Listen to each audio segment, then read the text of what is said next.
Opposition leader Gov'T is not prepared to be the fall guy for the possible consequences of his avowed non-cooperation with the government. 1 week ago, when President Granger appointed retired Judge James Patterson to head GCOM, Mr. Gov'T had declared that his party will be withdrawing all forms of support from the government. But just 1 week after, the opposition leader is pursuing a more temperate approach. So let me tell you about the three principles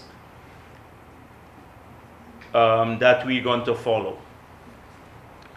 The first has to do wherever we have to perform statutory functions by virtue of being elected to a post by the people, or functions required by our Constitution and the laws, we will discharge those functions.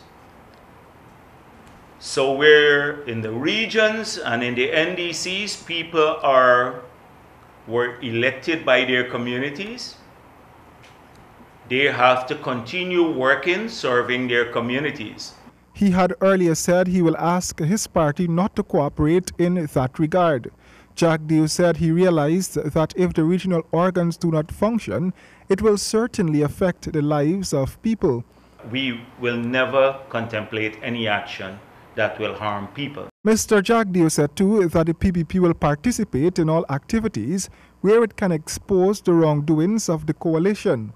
So we will go to the parliament in the open session. We may not participate in all of the committees, but in the parliament, in the plenary sessions, we'll be there to prevent and to expose the wrongdoings and the corruption.